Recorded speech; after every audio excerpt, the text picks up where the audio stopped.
Hello my pokey people, and welcome and all to perhaps the most anticipated Sun and Moon news yet, and...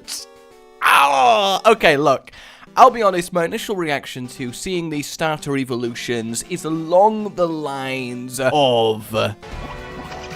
yeah, I don't know. I'm having the exact same feelings that I had when I first saw their base forms. A kind of, a little bit of almost... disappointed! But I do think that they will grow on me. I'm going to go in reverse order because I'm awkward and start with Brione, the evolution to Poplio. And did you just assume my starter's gender? God, I'm so triggered right now. No, I think it looks very pretty. I like it. The flowing sort of dress-fin combo is really nice, and this does kind of lead us towards the leaked starter final forms, and consequently the other leaks along with them being kind of confirmed, because this definitely looks like it could turn into this. Like, it really does. And that's the job of the middle starters, to bridge the gap between first and final form. And while it kind of bugs me that Brione's dress kind of like clips into the floor, like that kind of irks me more than it should, I much prefer this to Poplio. I really do. And the interesting thing about these three middle forms is they all seem to have a character flaw with them, like they really are an awkward middle phase. For example, Brione always acts cheery and positive, even when it's feeling sad. It just will never allow its sorrow to show, unless it happens to be so perfectly close to a trainer that it opens its heart completely, which is kind of sad, really, when you think of the deeper meanings behind that. But outside of that, it's very much all about that dancing, and you kind of get that impression from the way that it flows and moves in battle, and it causes confusion with its hypnotic dancing, and then slaps its balloons at the target. I really like that. And the thing is, it's in the category as the pop star Pokemon, so really, I think we are definitely in for a fabulous final evolution, if it's not the one that is in the leak. So yeah, overall, pretty damn happy with Brione. It's shaping up a lot better than I expected it to. So now let's go back to the beginning and have a look at Rowlet's evolution. Now, I was Team Rowlet. I love owls. This thing... no. This is actually now the worst of the three evolutions to me. Probably, it's close, but still... I mean, some of it's really cool. I like the quirk of it being obsessed with its appearance. It's spending all its free time grooming itself, flicking its grass hair out of place, and the fact that it can fire its concealed blades at targets behind it without looking, and then bending them through the air, wanted style, that's freaking badass. Like, what this Pokemon is all about is very cool, and it does kind of imply the archery final form that we saw in the leak, with this kind of focus on skilled blade firing. But I will say, out of all three starters, this one at least looks like the leaked final starter, so maybe there is some hope there if you're not a fan of them, or maybe it's even more hope towards the dual final forms a la Rockruff, which would be a really cool, unique thing to have happen to starters. But this has the kind of fatal flaw that it's so bothered by its dirty or ruffled feathers that it can't focus on a battle.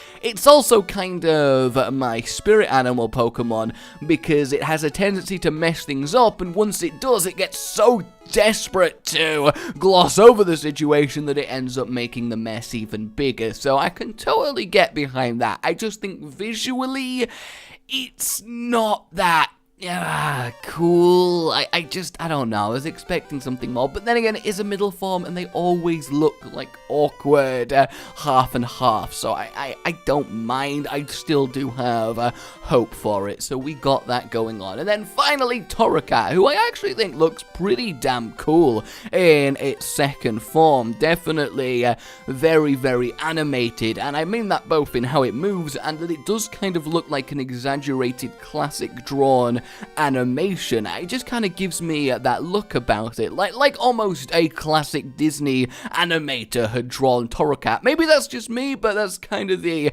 image I get. So it has this bell on it that would be representative of a bell on a cat's collar, and it blazes into life with the emotions that Torracat is feeling. And the thing is, this kind of bell collar thing perfectly could end up become a wrestling belt. It really could. And it really has a focus on its front legs, on its paws, on punching.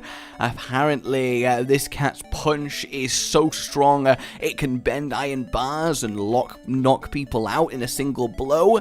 And if they are focusing on its punches, then I can totally see a bipedal final form come about, and well, that would mean the leak again is confirmed. And I don't mind the heel wrestler fire Pokemon. I don't, especially as it will likely be Fire Dark over Fire Fighting, but I would love an all-fours Fire Cat badass, I really would. So again, I am pitting my hopes on dual final forms just to make everyone happy, because hell, they're throwing every other feature under the sun and moon into this game, hey, so why not this one? But overall, I would say visually, if I had to keep a starter at second form, I would go with Torracat right now. So that is kind of where I'm at. And then we had a few other cool features announced. Before getting to them, what do you guys think of these middle form starters then? Are you disappointing, or are you kind of happy with them? I mean, they're all very beautifully animated, still have a lot of personality,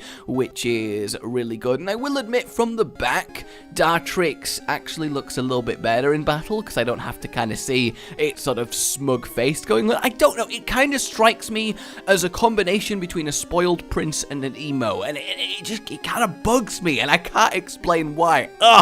Either way, we now have ourselves the Festival Plaza, which is very similar to a feature in Black and White 2, I believe, the Join Avenue. So you can go here, you can battle, you can trade, hell, you even get missions to answer a quiz or actually go capture a Pokemon. You can earn these points doing various activities that you can spend on clothes, you can buy berries, hell, you can even boost your Pokemon's EVs, which is pretty damn cool, and the whole place really looks nice. Like, it's a very pretty laid out area, got the castle going on in the middle, and I think it's a really nice way to host a sort of hub type deal between players. I think it'll be a lot of fun using it, and I'm hoping that the minigamey type stuff turns out to be actually worth doing. But damn, does it look like there's gonna be a lot of hours of playtime in Sun and Moon? How do they keep throwing features at us? We are actually like in the month to release now.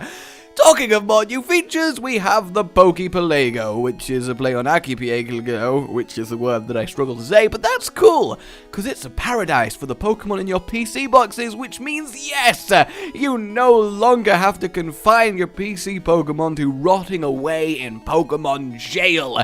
They get to go to these lovely places, and they can just hang out, they can find you items, you can attract wild Pokemon, they can go spelunking for you, and they can even be trained while you're gone, and you can give them lovely little boosts in their stats as well. And it's just a really nice way to give your boxed Pokemon a little bit more of a stuff to do, a way to check up on them, and it looks really kind of nice. I almost get a sort of mystery dungeon feel from this, which is definitely no bad thing. And this Mon woman seems so freaking psyched to be part of this whole thing, so good for her, you know, just good for her. And then finally we get confirmation, well, nearly finally we get confirmation that Mega Evolution will be returning, but I don't think there will be any new ones, and the reason for this is that the format for the 2017 Pokemon Championships has been revealed, and Mega Evolutions are banned,